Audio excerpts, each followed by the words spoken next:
पहले आप अपना परिचय बताइए। मोहम्मद शहरवाज आलम, पूर्णिया जिले से है, 22 विधानसभा से। आज जनसुराज की तरफ रुख क्यों किया आपने? जनसुराज में इनका जो सही लोग, सही सोच, सामूहिक प्रयास है।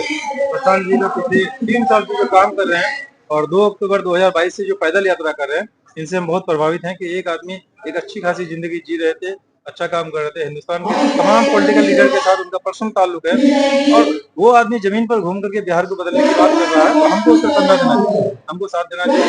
और उन तमाम लोग जिनके सीने में दर्द था बिहार को लेकर के, वो सभी लोग धीरे धीरे जनसुराज में आ रहे आप मुस्लिम समाज से हैं और हैं। प्रशांत किशोर जी हिंदू समाज से हैं।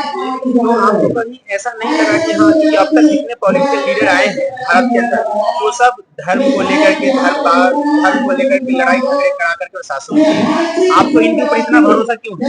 भरोसा है कि ये सभी धर्म को लेकर चलने की बात कर रहे हैं।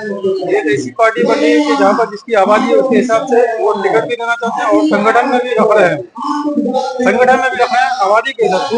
इस तरह से वो बोलेंगे 40 महिलाओं को टिकट देंगे हम और 40 मुसलमानों को टिकट देंगे, 70 दलित को, बहुजन को भी देंगे टिकट, तो आबादी के हिसाब से करेंगे।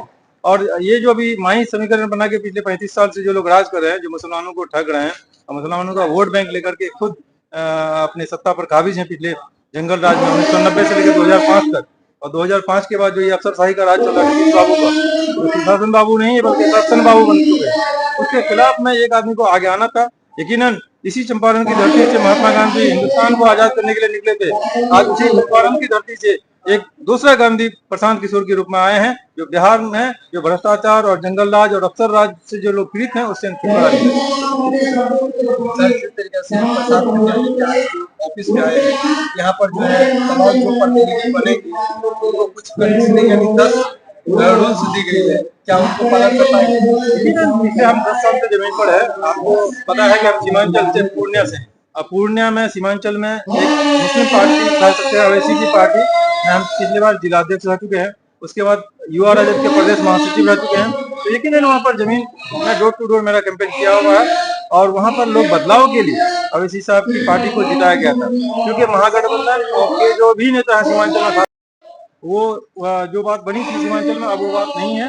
लोग जनसुराज को बहुत अच्छे से पसंद करते हैं, क्योंकि यहाँ पर हिंदुस्तान में सब हिंदू मुस्लिम मिलकर के पूरे बिहार में और हिंदुस्तान में सीमांचल में हर जगह ना, और सबकी अपनी पार्टी मिलके है। कोई अलग अलग जात की पार्टी बना के रखेगा तो नहीं होगा। ये मुसलमानों की पार्टी है, ये यादवों की पार्टी है, ये मांझी की पार्टी है, तो ऐसा नहीं चलेगा। लेकिन नीतीश कुमार की तो जातीय जनगणना करा दिए हैं एक तरफ, दूसरी तरफ आप पूर्णिया से हैं और पूर्णिया में एक बड़े सांसद का वहां पर मतलब ये वो भीड़ लगाते हैं, जैसे पप्पू यादव जी हैं, तो ये तो उनका शायद बहुत पहले से वहां पर जैसे शासन प्रशासन उनका चला है, उनका अधिकार रहा है। तो इस बीच आप अपनी विजय कैसे घोषित करिएगा वहां से? आप देख रहे हैं कि अभी पूर्णिया ही से स्टार्ट कीजिएगा। पप्पू यादव निर्दलीय थे और उसी पप्पू यादव के कैंपेन में तेजस्वी यादव, आदरणीय पूर्व मुख्यमंत्री, वो जाके के बता रहे हैं कि हमको इंडिया को वोट करें या इंडिया को करें। इसी पूर्णिया की धरती में, और एक बार नहीं, ये बाई मिस्टेक नहीं था, ये बार बार बोला गया, द्वारा भी बोला गया, मीसा भारती द्वारा भी बोला गया कि बीजेपी को वोट करें